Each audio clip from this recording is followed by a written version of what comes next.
അതിൻ്റെ അശ്വിൻ പറയുന്നുണ്ട് എത്രയോ വർഷത്തെ കഷ്ടപ്പാടാണ് വീടുണ്ടാക്കിയെന്നൊക്കെ. അപ്പൊ കേസ് കൊടുക്കാന്നുള്ളൊരു തീരുമാനത്തിലേക്കൊക്കെ എത്തുന്നത് എങ്ങനെയാണ്? നമ്മുടെ വീട്ടിലെ ടൈൽ ഒരു രാത്രി പടക്കം പൊട്ടാലും പൊട്ടി, അവൻ ചെന്ന് നോക്കിയപ്പോ അങ്ങനെ ഇരിക്കുക, മേളിൽ പൊട്ടി കിടക്കുക. അന്ന് പിറ്റേ ദിവസം അവരെ വിളിച്ച് പറഞ്ഞു അപ്പൊ ശരിയാക്കാന്ന് പറഞ്ഞു. ഇവര് പിന്നെ വരുന്നില്ല, വിളിച്ചാലും എടുക്കുന്നില്ല. പിന്നെ പൊട്ടൽ കൂടി, ഇപ്പൊ 2500 സ്ക്വയർ ഫീറ്റ് പൊട്ടി കിടക്കുകയാണ്. ആദ്യമായിട്ടാണ് ടർക്കിഷ് തർക്കം എന്ന് കേൾക്കുക. പേരിന്റെ ഒരു സാരം നല്ല ഭംഗിയുള്ള കൊലപാതകമാണ്. ഇത് സാധാരണ നമ്മുടെ നാട്ടിലൊക്കെ ഉണ്ടാകുന്ന പല തർക്കങ്ങളും നമ്മൾ കണ്ടിട്ടുണ്ട് അല്ലേ. ഞാൻ ഈ അരിശ്രീന്നും ഇടാൻ ഉദ്ദേശിച്ചല്ല, കാരണം ഞാൻ സിനിമയിൽ വരുന്ന സമയത്ത് മറ്റൊരു അശോകൻ സിനിമയിലുണ്ട്. എന്റെ മുഖത്തുള്ള നല്ല പോയിട്ട് ട്രെയിലറിന്റെ ഇടയിൽ കമന്റ്സ് നോക്കിയൊക്കെ എത്രയോ കമന്റ്സ് ഉണ്ട്. റൊമാൻസ് എന്നൊക്കെ പറഞ്ഞിട്ടാണ് കമന്റ്സ്. കാര്യം എങ്ങനെയാണ് അതാവാനും ചാൻസ് ഉണ്ട്. ഇത്രയും വയലന്റ് ആവാതെ കുഴപ്പമില്ലാത്ത രീതിയിലൊരു ഫൈറ്റും ആ ഒരു കെമിസ്ട്രിനെ പറ്റി പറഞ്ഞു.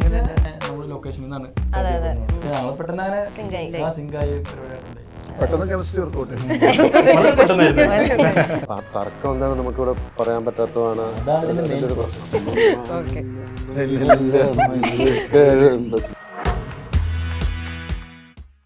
Hello everyone, welcome to Jango Space. This is Neha Mathew. തർക്കങ്ങൾക്കും വഴക്കുകൾക്കും ഇപ്പം പ്രത്യേകതരം സ്റ്റൈലിഷ് വെറൈറ്റി പേരുകളൊക്കെയാണ്. അപ്പം ഇന്ന് ഒരു ടർക്കിഷ് തർക്കത്തിന്റെ വിശേഷമായിട്ട് നമ്മുടെ കൂടെ ഉള്ളത് ഹരിശ്രീ അശോകൻ ചേട്ടൻ, സണ്ണി വെയിൻ, ലുക്മാൻ ആൻഡ് ആമിന. അപ്പം 4 പേർക്കും വെൽക്കം ടു ദ ഷോ.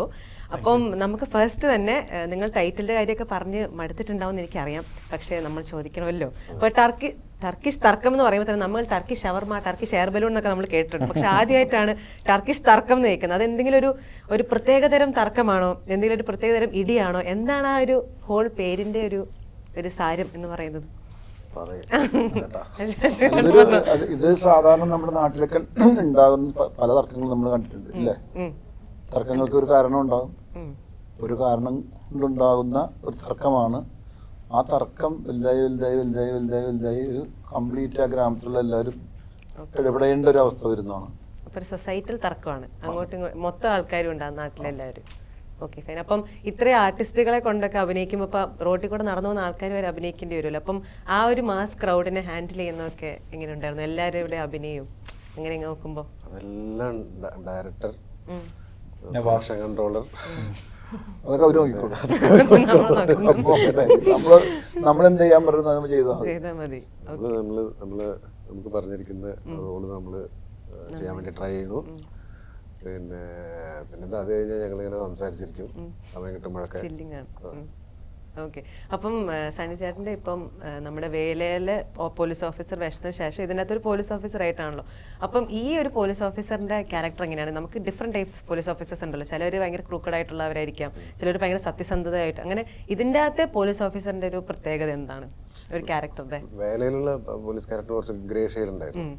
ഇത് പക്ഷെ കുറച്ചുകൂടെ ഒരു നല്ലൊരു നമുക്കെല്ലാവർക്കും ഇഷ്ടപ്പെടുന്ന മനുഷ്യത്വമുള്ള ഒരു ക്യാരക്ടറാണ്. അപ്പോൾ ഒരു പ്രശ്നം നടക്കുമ്പം അതിൻ്റെ ഇടയിലേക്ക് വരുന്ന ഒരു പോലീസ് ഓഫീസറാണ്. ഇത് വളരെ പൊളൈറ്റ് ആയിട്ടുള്ള, വളരെ പറഞ്ഞ പോലെ മനുഷ്യത്വമുള്ള, ജനങ്ങളോടും പിന്നെ അയാൾ ജോലി ചെയ്യുന്ന സ്ഥലത്തുള്ള ആൾക്കാരോടൊക്കെ കൃത്യമായ നീതി നിയമമൊക്കെ നടപ്പിലാക്കുന്ന നല്ലൊരു പോലീസ്. രൂപേഷ് എന്നാണ് പേര്. ഓക്കെ. അപ്പോൾ നല്ലൊരു ക്യാരക്ടർ, പോസിറ്റീവ് ക്യാരക്ടർ. ഇഷ്ടപ്പെട്ട് ചെയ്തതാണ്. ഓക്കെ. അപ്പോൾ അശോകൻ ചേട്ടൻ്റെ അടുത്തുണ്ടല്ലോ, നമ്മളിപ്പോൾ ഇപ്പോഴത്തെ കുട്ടികൾക്ക് ഇപ്പം അശോകൻ ചേട്ടൻ്റെ ജേർണി എന്ന് പറയുമ്പോൾ ഇപ്പോൾ ആദ്യം ഒരു ടെലികോമിൽ വർക്ക് ചെയ്തതിന് ശേഷം പിന്നെ കലാഭവനിൽ കുറച്ച് നേരം, അതിനുശേഷം ഹരിശ്രീയിൽ വർക്ക് ചെയ്ത് പിന്നെ സിനിമയിലേക്ക് വരുന്നതല്ല. അപ്പോൾ ആ ഒരു ജേർണി എന്ന് പറയുന്നത് നമുക്ക് ഭയങ്കര ഇൻസ്പയറിംഗ് ആണ്. അപ്പോൾ ആ ഒരു ജേർണീനെ പറ്റി എങ്ങനെയായിരുന്നു പണ്ടത്തെ ഒരു കാലത്ത്? പക്ഷെ എന്നാലും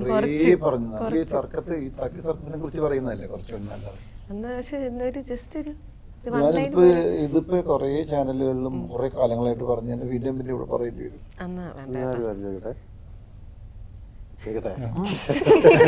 ചോദിക്കൂ, എന്തായാലും എന്നോട് പറഞ്ഞു ചോദിക്കണ്ടെന്ന്. ഇപ്പൊ പറഞ്ഞില്ല കലാഭവനില് വർക്ക് ചെയ്തിട്ടൊക്കെ. അപ്പം കലാഭവൻ ഫ്രണ്ടില് ഇല്ല.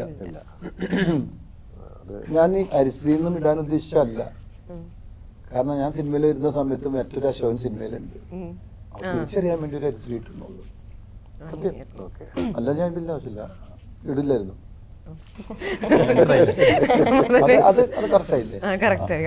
സമാധാനം. ഓക്കെ. അപ്പൊ നമ്മൾ ഈ ട്രെയിലറിന്റെ കമന്റ്സിലേക്ക് നോക്കുമ്പോൾ അതിൻ്റെ അകത്ത് ഇങ്ങനെ കുറെ പറഞ്ഞേക്കുന്നത് ലുക്മാന്റെ റൊമാൻസ്, ലുക്മാന്റെ പറഞ്ഞേക്കുന്നത് കേട്ടോ. കുറേ കമന്റ്സ് ഉണ്ട്, കുറേ റൊമാൻസ് ഇങ്ങനെ ഒന്നല്ല.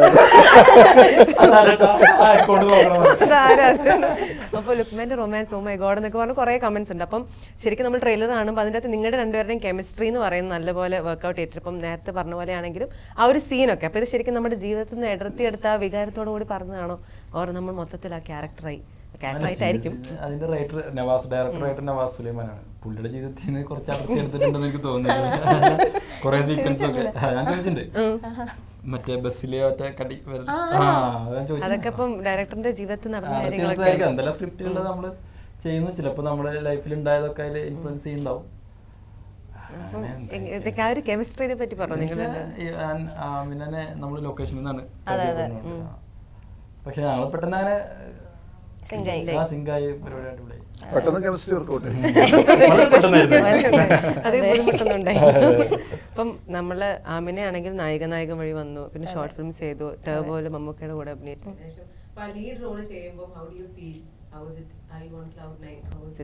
ഫൈനലി എന്നാണ് എനിക്ക് തോന്നുന്നത്. ബിക്കോസ് ഞാൻ കുറെ വർഷമായിട്ട് മറ്റേ ആദ്യത്തെ പടി, രണ്ടാമത്തെ പടി, പിന്നെ കുറച്ച് വർഷം കഴിഞ്ഞ് മൂന്നാമത്തെ പടി, അങ്ങനെ ഇങ്ങനെ പടി ചവിട്ടി കയറുന്നേ ഉള്ളൂ ഞാൻ. അപ്പോൾ ഫൈനലി ഒരു ലീഡായിട്ട് നമുക്കൊരു കുറച്ചൊക്കെ പെർഫോം ചെയ്യാനൊരു സ്പേസ്, നല്ലൊരു ക്യാരക്ടർ വരുമ്പോൾ ഒരു റിലീഫ് ഉണ്ടാവുമല്ലോ. Finally we have got something to do perform. And അപ്പോൾ ആ ഒരു സംഭവം എനിക്ക് ഉണ്ടായിരുന്നു. ആൻഡ് ഇത് എനിക്ക് നല്ല എക്സ്പെക്ടേഷൻ ഉള്ള മൂവിയാണ്. Because content is very good. എല്ലാവരും നമ്മൾ കണ്ടുവരുന്ന ഒരു ഇതിൽ നിന്ന് കുറച്ച് വ്യത്യാസം, നമ്മൾ എക്സ്പെക്ട് ചെയ്യുന്നതെന്ന് കുറച്ച് മാറിയിട്ട് ഒക്കെ ഉള്ളൊരു സംഭവമാണ്. ഇതിൽ എനിക്ക് ചെയ്യാനുള്ള ക്യാരക്ടറും കുറച്ച് നല്ലൊരു സംഭവം, എനിക്കാണെങ്കിലും റിലേറ്റ് ചെയ്യാൻ പറ്റിയ ഒരു ഇത് എനിക്ക് ജീവിതത്തിൽ എനിക്ക് തോന്നുന്നു കുറച്ച് അതുപോലെ ഉണ്ട്, സിമിലാരിറ്റി ഉണ്ട് ക്യാരക്ടറായിട്ട്. ഇല്ലേ ഉണ്ട്. അപ്പോൾ അത് കാരണം എനിക്ക് പെട്ടെന്ന് റിലേറ്റ് ചെയ്യാൻ പറ്റിയ ക്യാരക്ടറുമായിട്ട് എനിക്ക് സിങ്കായി ആ ഒരു സംഭവം. അത് ഓഡിയൻസിനും അത് കിട്ടട്ടെ എന്നാണ് ഞാൻ വിചാരിക്കുന്നത്. അതെ.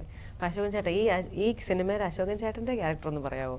ഇങ്ങനെ തർക്കം ഉണ്ടാക്കുന്ന ആളാണോ, എന്താണ്? ഞാനിതിൽ ലുക്മാന്റെ പാപ്പ. ഓ, വാപ്പായിരുന്നു.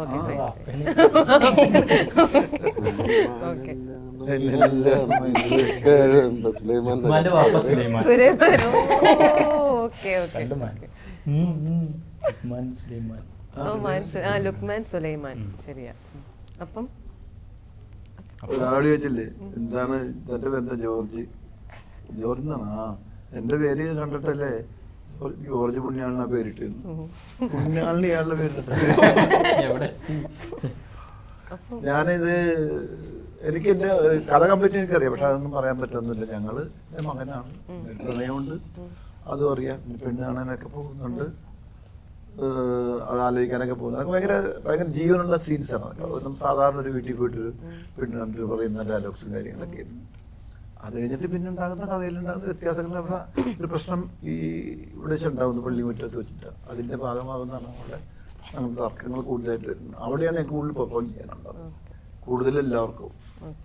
അപ്പോൾ ഇതിൻ്റെ അകത്ത് കുറേ ഫൈറ്റ് സീക്വൻസസ് ഒക്കെ ഉണ്ടല്ലോ. അപ്പോൾ ഞാൻ പിന്നെ തല്ലുമാലയിലേക്ക് വരുന്നില്ല, പക്ഷെ തല്ലുമാലയിലുള്ള അത്രയും ഫൈറ്റ് സീക്വൻസസ് ഇതിൻ്റെ അകത്ത് ലുക്മാൻ ഇല്ലല്ലോ. എനിക്ക് സണ്ണിച്ചാണ് കുറച്ചുകൂടി ഉള്ളതെന്ന് തോന്നുന്നു. സമാധാനപ്രിയയാണ്. അതെ, ഈ സിനിമയിലെങ്കിലും കുറച്ച് സമാധാനപ്രിയമായിട്ട് മാറിയിരിക്കണം. ബാക്കി എല്ലാത്തിലും ഫൈറ്റ് ആണല്ലോ. അപ്പം ഇതിൻ്റെ അകത്ത് ചേട്ടനായിരുന്നോ ഫുൾ ഫൈറ്റ് സീക്വൻസസ് ഒക്കെ ഉണ്ടായിരുന്നത്? ഫൈറ്റ് ഇപ്പം ഒരു ഫൈറ്റ് ഉണ്ട്, പക്ഷെ അത് വേറൊരു പ്രോഗ്രാമാണ്. ഇത് തർക്കം നടക്കുന്ന അവിടെയുള്ളൊരു ബഹളമാണ്, തർക്കത്തിന്റെ ഇടയിൽ നടക്കുന്ന ഉന്തും തല്ലും ഒക്കെയാണ്. പോസ്റ്റർ തന്നെ എന്റെ മുഖത്തുള്ള ചോര ഉണ്ടായി നല്ല ഇട്ടിട്ടുണ്ട്. അപ്പൊ അങ്ങോട്ട് കൊടുക്കുന്നതിനെക്കാട്ടും കൂടുതൽ പിന്നെ ഈ ക്യാരക്ടറിന് നന്നായിട്ട് കിട്ടിയിട്ടൊക്കെ ഉണ്ട്. ഫൈറ്റ് പറഞ്ഞ പോലെ ഒരു ഗ്രൂപ്പ് ഫൈറ്റ് ആണത്. ഇൻഡിവിജ്വൽ ആയിട്ടുള്ള ഇതിനെക്കാട്ടും എല്ലാരും കൂടെ കൂടിയുള്ളൊരു. പക്ഷെ ഇൻട്രസ്റ്റിംഗ് ആയിട്ടുള്ളതാണ് അത്. അതിൻ്റെ ഒരു പീക്ക് മൊമെന്റിലാണ് അതൊക്കെ നടക്കുന്നത്. അപ്പോൾ ആളുകൾക്കത് പിന്നെ റിലേറ്റ് ചെയ്യാനും അല്ലെങ്കിൽ അതിനകത്ത് ആ സീൻ, ആ പെർട്ടിക്കുലർ സീനിൽ അത് ഇരുന്ന് എന്നാവാൻ പറ്റും. അപ്പം ഇപ്പം അശോകൻ ചേട്ടൻ എത്രയോ കാലമായിട്ട് ആക്ടറായിട്ട് ഈ ഇൻഡസ്ട്രിയിലുള്ളതാണല്ലോ. അപ്പം അശോകൻ ചേട്ടൻ ഇതുവരെ ട്രൈ ചെയ്യാത്ത, ഇനി ട്രൈ ചെയ്യണം എപ്പോഴെങ്കിലും തോന്നുന്നു ഒരു ജോണർ ഉണ്ടാവുമോ? ഒരു സിനിമയുടെ ഒരു ഇന്ന ഒരു ക്യാരക്ടർ ട്രൈ ചെയ്താൽ കൊള്ളാം എന്നുണ്ട്? അങ്ങനത്തെ ക്യാരക്ടേഴ്സ് വളരെ കുറവായിരിക്കും ചേട്ടൻ ചെയ്യാത്തത്, പക്ഷെ ഇന്നൊരു ക്യാരക്ടർ എനിക്ക് ചെയ്യണം എന്നുണ്ട് എന്ന് തോന്നുന്ന എന്തെങ്കിലും ഒരു ഇതുണ്ടാവുമോ? നെഗറ്റീവ് ക്യാരക്ടർ നെഗറ്റീവ് ക്യാരക്ടേഴ്സ് ചെയ്യാനാണ് ഇപ്പം കുറച്ചുകൂടി അത് ചെയ്യാൻ പോവാണ്. ആണോ? അത് ആഗ്രഹം ഉണ്ടായിരുന്നതാണ് ഒരു നെഗറ്റീവ് ക്യാരക്ടർ ചെയ്യാൻ പോകുന്നത്. അപ്പൊ അത് തുടങ്ങി തുടങ്ങിയിട്ടൊന്നുമില്ല. ഓക്കെ. അപ്പൊ നെഗറ്റീവ് ക്യാരക്ടേഴ്സ് ചെയ്യണം എന്നാണ് അത് ചെയ്യണമെന്നൊരു ആഗ്രഹം ഉണ്ടായിരുന്നു. അതിപ്പോ ഒരു സബ്ജക്റ്റ് വന്നിട്ടുണ്ട്, അത് നമ്മൾ റെഡിയാണെന്ന് പറഞ്ഞിട്ടുണ്ട് അവരോട്. ഓക്കെ. അപ്പൊ നമുക്കിനി അശോകൻ ചേട്ടൻ്റെ നെഗറ്റീവ് ക്യാരക്ടറിൽ കാണാൻ പറ്റും. അതുപോലെ നിങ്ങൾക്ക് എന്തെങ്കിലും ജോണേഴ്സ് ഉണ്ടോ ഇങ്ങനെ സൈക്കോ ആയിട്ട് അഭിനയിക്കണം അല്ലെങ്കിൽ അങ്ങനെ എന്തെങ്കിലും ഒരു ഇന്നർ ജോണർ ട്രൈ ചെയ്യണം എന്നുണ്ടെന്ന് തോന്നിയേക്കുന്നത്? അങ്ങനെ കുറേ ഉണ്ട്, ഒരുപാട്. പിന്നെ ഏതെങ്കിലും ഒരെണ്ണം? ഈ പറഞ്ഞ പോലെ ഇങ്ങനെ നെഗറ്റീവ് ക്യാരക്ടേഴ്സൊക്കെ ചെയ്യാനൊക്കെ പറ്റിയിട്ടുണ്ട്.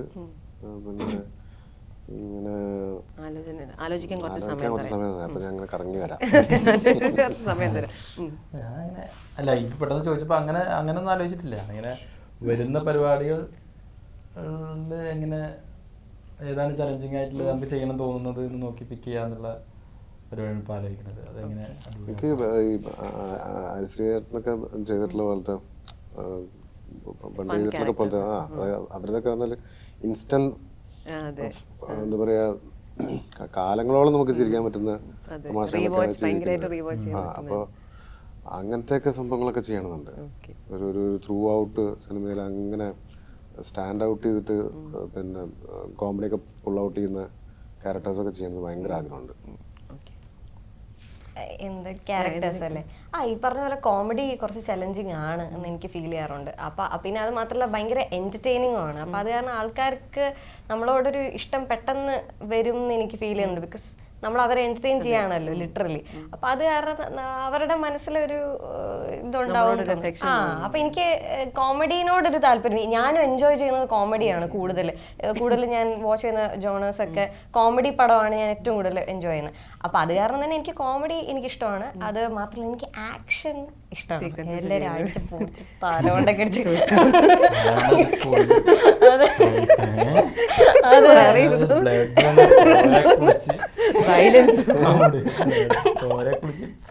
വില്ലന്മാർക്കില്ലേ എല്ലാം ഇടിച്ചിട്ട് അങ്ങനെയൊക്കെ, അത് നല്ല രസമല്ലേ? അപ്പം അല്ല ഇപ്പൊ എനിക്ക് അപ്പൊ ഇപ്പൊ കുറച്ച് ഭയങ്കര വയലൻസ് എനിക്ക് പറ്റില്ല കേട്ടോ, അതെനിക്ക് കണ്ടിരിക്കാൻ പറ്റില്ല. പക്ഷെ ഒരു നല്ലൊരു സംഭവം എനിക്ക് ചെയ്യാൻ ഇഷ്ടം. ഭംഗിയുള്ള വയലൻസ് അല്ല, ഭംഗിയുള്ള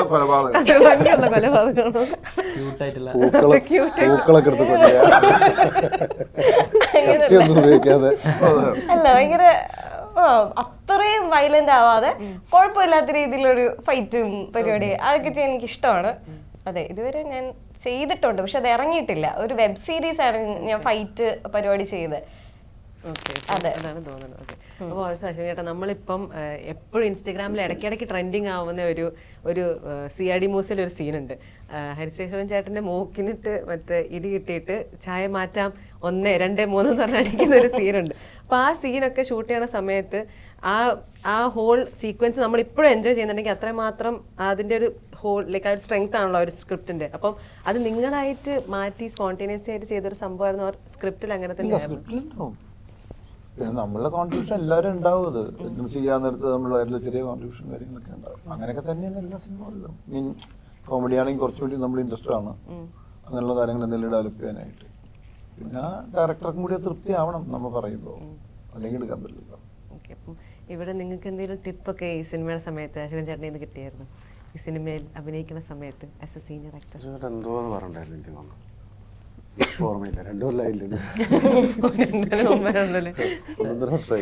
നമ്മളങ്ങനെ വീട്ടിലെ സീക്വൻസ് ഒക്കെ ചെയ്യുമ്പോൾ ഞങ്ങൾ ഒരുമിച്ച് ആണ്.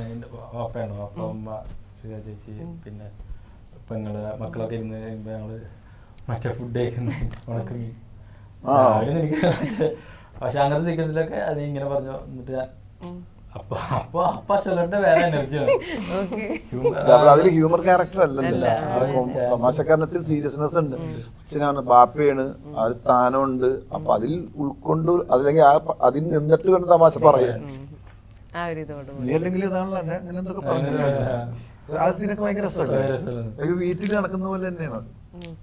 അപ്പം അതുപോലെ ഉണ്ടല്ലോ അശ്വിൻ ചേട്ടാ, നമ്മൾ ഇപ്പോൾ ഈ അടുത്ത് ന്യൂസ് കണ്ടിട്ടുണ്ടായിരുന്നു അശ്വിൻ ചേട്ടൻ്റെ വീട്ടിലെ ഇങ്ങനെ കാര്യങ്ങൾ അശ്വിൻ ചേട്ടൻ ഇങ്ങനെ പറയുന്ന നമ്മൾ കണ്ടിട്ടുണ്ടായിരുന്നു, ഇപ്പോൾ വിഷ്വൽസ് ആണെങ്കിലും. അപ്പം നമുക്ക് തന്നെ കാണുമ്പോൾ അത് ഭയങ്കര സങ്കടകരമായിട്ട് ഇപ്പം അതിൻ്റെ അശ്വിൻ ചേട്ടൻ പറയുന്നുണ്ട് എത്രയോ വർഷത്തെ കഷ്ടപ്പാടാണ് വീടുണ്ടാക്കിയെന്നൊക്കെ. അപ്പം അതുപോലെ ആരെങ്കിലും അതിഥികൾ വരുന്ന സമയത്താണെങ്കിലും ഉള്ളിലേക്ക് കയറ്റാനാണെങ്കിലും ഭയങ്കര ബുദ്ധിമുട്ടാണ്. അപ്പം അങ്ങനെ കുറേ പേരെ പുറത്തുനിന്ന് കാണേണ്ടി വന്നിട്ടുണ്ടെന്നൊക്കെ പറഞ്ഞിട്ടുണ്ടായിരുന്നു. അപ്പം അതിന് കേസൊക്കെ കൊടുത്തു, അതൊക്കെ നമ്മളിങ്ങനെ ന്യൂസിൽ കാണുന്നുണ്ട്. അപ്പം ആ സമയത്ത് ഇവിടെ ഇൻഡസ്ട്രിയിലുള്ള ആൾക്കാരോടോ അല്ലാണ്ടോ അശോകൻ ചേട്ടൻ ഇങ്ങനെ ഇങ്ങനെ ഇതിനെപ്പറ്റി ചോദിച്ചിട്ടുണ്ടായിരുന്നു, എന്താണ് ചെയ്യുക, ഇങ്ങനെ ടൈറ്റ് പൊങ്ങി ഇങ്ങനെ കുറേ പ്രശ്നങ്ങൾ നടക്കുകയാണ്, ഇപ്പം കേസ് കൊടുക്കുക എന്നുള്ളൊരു തീരുമാനത്തിലേക്കൊക്കെ എത്തുന്നത് എങ്ങനെയാണ്? തീരുമാനത്തിലെത്തുന്നത് ഞാൻ തന്നെയാണ്. അപ്പോഴും പറഞ്ഞ എൻ്റെ സുഹൃത്തുക്കളും കേസ് കൊടുക്കണം, അല്ലെങ്കിൽ അതിന് മുമ്പ് ഇത് പരിഹാരം ഉണ്ടാക്കാനായിട്ടൊക്കെ ശ്രമിച്ചു. അപ്പോഴൊക്കെ അവർ വന്നു പിന്നെ ചെയ്തു തരില്ല എന്നൊക്കെ പറഞ്ഞപ്പോഴാണ് നമ്മൾ കേസ് കൊടുത്തത്. പക്ഷെ ചെയ്തു തരില്ല എന്ന് അവർ പറയുമ്പോൾ റീസൺ ഒന്നും പറയുന്നില്ലേ? ഇത് അവർ പണിയെടുത്ത സംഭവമല്ല, അപ്പോൾ അവർ ചെയ്ത് തരില്ല എന്ന് പറയുമ്പോൾ അവർക്ക് അവരുടെ റീസണിങ് എന്തെങ്കിലും ഉണ്ടോ? അവർ എന്തുകൊണ്ടാണ് അവർ ചെയ്ത് തരാത്തതെന്ന് ഒന്നും ഇല്ല അവർ പറയുന്നില്ല. ജസ്റ്റ് ലൈക്ക് സിനിമയിൽ ഞാൻ പറഞ്ഞ പോലെ തന്നെ ഇപ്പോൾ അത് നമ്മൾ രണ്ടുപേരും കൂടി വോട്ട് ചെയ്തിട്ട് പഞ്ചാബ് ഹൗസിലേക്ക് ചെല്ലുന്നു, എന്നിട്ട് നമ്മൾ വോട്ട് ചോദിക്കുന്നു. അപ്പൊ ഒരു തീരുമാനമായില്ലേ? നമ്മളിതെല്ലാം പടിപടിയായിട്ട് ഓരോ കാര്യങ്ങൾ ചെയ്യുന്നത്. നമ്മുടെ വീട്ടിലെ ടൈൽ ഒരു രാത്രി പടക്കം പൊട്ടാലും പൊട്ടി, അവൻ ചെന്ന് നോക്കിയപ്പോ അങ്ങനെ ഇരിക്കുക, മേളിൽ പൊട്ടി കിടക്കാറ്. അന്ന് പിറ്റേ ദിവസം അവരെ വിളിച്ച് പറഞ്ഞു, അപ്പൊ ശരിയാക്കാന്ന് പറഞ്ഞു. ഇവര് പിന്നെ വരുന്നില്ല, വിളിച്ചാലും എടുക്കുന്നില്ല. പിന്നെ പൊട്ടല് കൂടി. ഇപ്പൊ 2500 സ്ക്വയർ ഫീറ്റ് പൊട്ടിക്കിടക്കുകയായിരുന്നു. 2015 ഞാൻ കേസ് കൊടുത്തു. ആ കേസിന് വിധി വന്നു എനിക്ക് അനുകൂലമായിട്ട്. അതിന് 6 വർഷം കാത്തിരിക്കേണ്ടി വന്നു. അപ്പൊ എന്തിനാ നിങ്ങൾ 6 വർഷം കാത്തിരുന്നെന്ന് ചോദിക്കുന്ന ഒരു ഭാഗമുണ്ട്. നിങ്ങൾക്ക് നന്നാക്കിയാ പോരായിരുന്നു. അപ്പൊ ഇതിന് കോടതിയിൽ ഒരു തീരുമാനം കിട്ടണ്ടേ, ഒരു വിധി വരട്ടെ. അത് ഇനിയുള്ള ഇതുപോലെ സംഭവിച്ചിരിക്കുന്നവർക്കും കൂടിയുള്ള ഒരു ഇൻസ്പിറേഷൻ ആണത്. അതിന് വേണ്ടിയിട്ട് കൂടിയാണ്. അത് ഡെഫിനറ്റ്ലി ജാസ്മിൻ ചേട്ടാ, ഇപ്പം നമുക്കിങ്ങനെ വേറെ ഇങ്ങനെ അനുഭവിക്കുന്ന ആൾക്കാർക്ക് ഇത് കാണുമ്പോൾ അത് ഇൻസ്പിറേഷൻ ആണ്. ഇങ്ങനെ ചെയ്ത് നമുക്കിങ്ങനെ നീതി കിട്ടും എന്നുള്ള കൺസ്യൂമർ കോർട്ട് എന്ന് പറഞ്ഞാൽ അതിനുള്ളതാണ്. നമുക്ക് എന്തും നമുക്ക് വേണമെങ്കിൽ ചെയ്യാം. അപ്പം ഈ സിനിമയിലേക്ക് വരുമ്പം ഇതിൻ്റെ ഇപ്പം നമ്മൾ ആസ് എൻ ഓഡിയൻ ഇപ്പം ചോദിക്കുന്നതാണ്, നമ്മൾ ആസ് എൻ ഓഡിയൻ പോയി കാണുമ്പോൾ നമ്മൾ തർക്കവും ബഹളങ്ങളും മാത്രമല്ലാണ്ട് പിന്നെ ഒരു ഫാമിലി ഡ്രാമ, എങ്ങനത്തെ ഒരു ടൈപ്പ് ഓഫ് ഒരു കോൺസെപ്റ്റാണ് നമ്മൾ പ്രതീക്ഷിക്കേണ്ടത്? ഒരു ബ്യൂട്ടിഫുൾ സോങ് ഉണ്ട്, നല്ല റൊമാൻസ് ഉണ്ട്, നല്ല റൊമാൻറ്റിക് സോങ് ഉണ്ട്. പിന്നെ ഫാമിലിക്ക് റാപ്പ് ഉണ്ട്, റാപ്പ് സോങ് ഉണ്ട്. പിന്നെ യൂത്തിന്റെ ഒരു രസമുള്ളൊരു വൈബിളുള്ള ആ ഒരു സൈക്കിൾ ഫൈറ്റ് ഉണ്ട്. അത് ഭയങ്കര നല്ല ഇൻട്രസ്റ്റിംഗ് ആയിട്ടുള്ളതാണ്. പിന്നെ ഫാമിലി ഇമോഷൻസ്, എല്ലാം കൂടി ഒരു പാക്കേജ് ആണ്. ഒരു സീറ്റ് എഡ്ജ് പ്രോഗ്രാം ഉണ്ട് സിനിമയ്ക്ക്, അല്ലെങ്കിൽ അങ്ങനെ ഒരു സ്വഭാവമൊക്കെ ഉണ്ട്. കംപ്ലീറ്റ് പാക്കേജ് ആണ്. എല്ലാം ഉണ്ട്, ഒരു ഇന്ന റേറ്റ് എന്ന് മാത്രം പറയാൻ പറ്റില്ല, എല്ലാം കൂടെ അടങ്ങുന്ന ഒരു പാക്കേജ് ആണ്. ഇത് ഒന്നാമത് ടർക്കിഷ് തർക്കം എന്നാണ് സിനിമയുടെ ടൈറ്റിൽ. അപ്പം ഇത് ബേസ്ഡ് ഓൺ എ തർക്കം. ആ തർക്കം എന്താണ് നമുക്കിവിടെ പറയാൻ പറ്റാത്തതാണ് അതിന്റെ ഒരു പ്രശ്നം. പക്ഷെ അതിനകത്ത്